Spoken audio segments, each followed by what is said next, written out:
तो देश और दुनिया की तमाम बड़ी खबरें आपको दिखाएंगे, लेकिन सबसे पहले नजर डाल लेते हैं 20 बड़ी खबरों पर। यूपी के महाराजगंज में बीच सड़क पर लोगों ने महिला की पिटाई कर दी। महिला आरोपियों से गुहार लगाती रही, लेकिन लोग बेरहमी से उसे पीटते रहे। बताया जा रहा है कि आरोपी और महिला के बीच पुरानी रंजिश चल रही थी। वहीं इस घटना के बाद पीड़ित महिला ने पुलिस में आरोपियों के खिलाफ शिकायत दर्ज करवाई, लेकिन अब तक आरोपी पुलिस की गिरफ्त से बाहर है। यूपी के गाजियाबाद में दो पड़ोसियों के बीच मारपीट हो गई। मामूली सी विवाद पर कहासुनी शुरू हो गई और थोड़ी ही देर में झड़प तब्दील हो गई। साथ ही इसी दौरान बीच सड़क पर लोग इकट्ठा हो गए। आसपास के लोग तो कुछ तमाशबीन बने रहे, तो कुछ लोग मामले को शांत कराते हुए नजर आए। हालांकि इस घटना का वीडियो सोशल मीडिया पर वायरल हो रहा है और गाजियाबाद पुलिस ने एक आरोपी को गिरफ्तार करने का दावा तक कर दिया। जिले के पटेल नगर में बहन के साथ छेड़खानी का विरोध करने पर लड़के की चाकू से गोदकर हत्या कर दी गई। पूरी वारदात वहां लगे कैमरे में रिकॉर्ड हो गई। बताया गया कि एक हफ्ते पहले मृतक की बहन से छेड़छाड़ के दौरान आरोपियों के साथ झगड़ा हुआ था। शुक्रवार रात को घर के सामने ही आरोपियों ने लड़की को चाकू से गोदकर मार डाला। पुलिस ने दोनों नाबालिग आरोपियों को पकड़ लिया। बिहार के सिवान में शव का अंतिम संस्कार करने पर दो पक्षों के बीच मारपीट हो गई। बताया गया कि जब लोग अंतिम संस्कार करने पहुंचे तो दूसरे पक्ष के लोगों ने पास में दुकान होने का हवाला देते हुए शव जलाने से रोक दिया, जिसकी वजह से कहासुनी शुरू हुई और लोग आपस में ही भिड़ गए। तो वहीं जब पुलिस मौके पर पहुंची तब जाकर हंगामा शांत करवाया गया। झारखंड के जमशेदपुर में विधायक सरयू राय और पूर्व मुख्यमंत्री रघुवर दास के समर्थकों के बीच मारपीट हो गई। छठ पूजा कार्यक्रम के दौरान टेंट लगाने की वजह से ये विवाद शुरू हुआ और दोनों ही समर्थक एक दूसरे पर टूट पड़े। इस दौरान लोगों में भगदड़ मच गई, कई लोग घायल हो गए। हालांकि इस घटना के बाद थाने का घेराव भी किया गया। हरियाणा के सोनीपत में बदमाशों ने अंधाधुंध फायरिंग कर दी। बताया ये गया कि दो मोटरसाइकिल पर सवार 6 बदमाश गांव में घुसे और गोलियां बरसानी शुरू कर दी।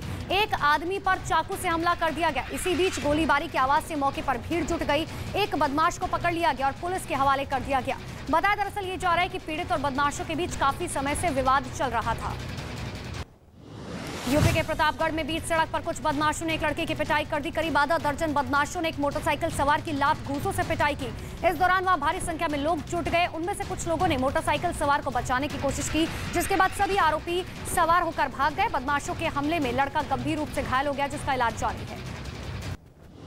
दिल्ली के भारत नगर इलाके में अपराधियों ने घर में घुसकर एक महिला की गोली मारकर हत्या कर दी। वारदात को अंजाम देने के बाद आरोपी मौके से फरार हो गए।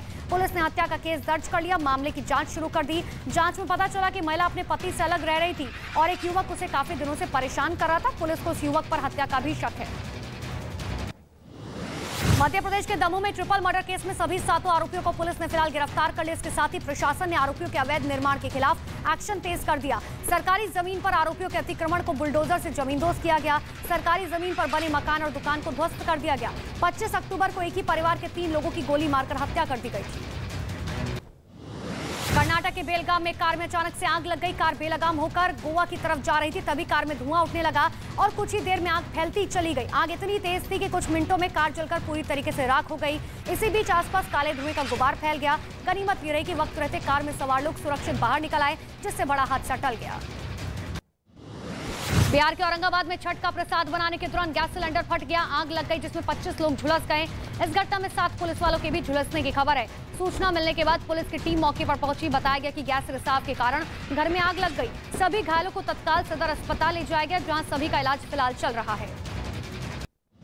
हिमाचल प्रदेश विधानसभा चुनाव के मद्देनजर पंजाब से सटी सीमाओं पर पुलिस ने चौकसी बढ़ा दी है। ऊना में हिमाचल आने वाले वाहनों की सघन तलाशी अभियान किया जा रहा है। साथ ही दोनों राज्यों के बॉर्डर पर अर्धसैनिक बलों की 4 कंपनियों को तैनात किया गया। पुलिस के मुताबिक चुनाव के दौरान अवैध शराब के कारोबार पर नकेल कसने की कोशिश की जा रही है। साथ ही चुनाव को प्रभावित करने वाले असामाजिक तत्वों पर लगाम कसने की तैयारी है। दिल्ली में आतंकवाद के मुद्दे पर संयुक्त राष्ट्र की सुरक्षा परिषद की बैठक में विदेश मंत्री एस जयशंकर ने बड़ा ऐलान किया। उन्होंने कहा भारत आतंकवाद से निपटने में मदद करेगा, आतंकवाद से निपटने वाले संस्थानों को आर्थिक मदद देगा। इसके साथ ही एस जयशंकर ने आतंकवाद को मानवता के लिए सबसे बड़ा खतरा बताया। जम्मू कश्मीर में एक बार फिर से आतंकी हमले का खतरा मंडरा रहा है। खुफिया एजेंसी की रिपोर्ट के मुताबिक एलओसी के पार आईएसआई के अधिकारी ने बॉर्डर गाइड और आतंकवादी हैंडलर्स के साथ एक मीटिंग की है, जिसमें ज्यादा आतंकवादियों को भारतीय सीमा में भेजने को कहा गया। बताया जा रहा है कि आतंकवादी जम्मू कश्मीर में चल रही शांति प्रक्रिया और होने वाले विधानसभा चुनाव में अड़ंगा लगाना चाहते हैं। दिल्ली पुलिस की स्पेशल सेल ने आईएसआई की आतंकी साजिश को नाकाम कर दिया। स्पेशल सेल ने खालिस्तानी आतंकी हरविंदर रिंदा और लाडा से जुड़े हुए 4 शूटर्स को गिरफ्तार किया। पुलिस के मुताबिक इन शूटर्स को हिंदू नेताओं की टारगेट किलिंग का टास्क दिया गया था। आरोपियों के पास से पुलिस ने चीन के बनी ग्रेनेड, AK-47 असॉल्ट राइफल और 9 सेमी ऑटोमेटिक पिस्तौल बरामद की है। केंद्रीय मंत्री अनुराग ठाकुर हिमाचल प्रदेश पहुंचे। प्रेस कॉन्फ्रेंस कर विपक्ष की पार्टियों पर करारा हमला बोला। निशाना साधते हुए उन्होंने कहा कि कांग्रेस और आम आदमी पार्टी भ्रष्टाचार में डूबी है। उन्होंने ये भी कहा कि हिमाचल प्रदेश में बीजेपी ने विकास किया, एक बार फिर से यहां बीजेपी की सरकार बनेगी। तो वहीं अनुराग ठाकुर ने दूसरी पार्टियों पर झूठे वादे करने का आरोप लगाया।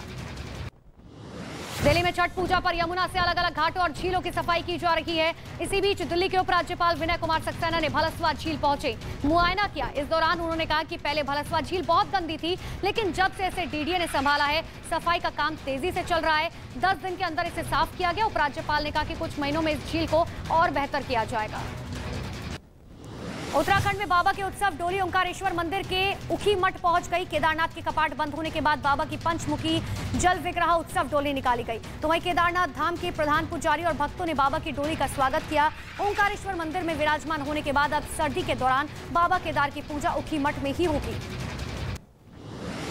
दिल्ली एनसीआर में प्रदूषण का स्तर लगातार खराब होता जा रहा है। धुंध की वजह से विजिबिलिटी बेहद कम हो गई। राष्ट्रपति भवन और नॉर्थ ब्लॉक का इलाका स्मॉग में ढका हुआ नजर आया। दिल्ली के आनंद विहार में एयर क्वालिटी इंडेक्स 453 दर्ज किया गया। तो वहीं बवाना में 420, जबकि मथुरा रोड में एयर क्वालिटी इंडेक्स 372 तक पहुंच गया।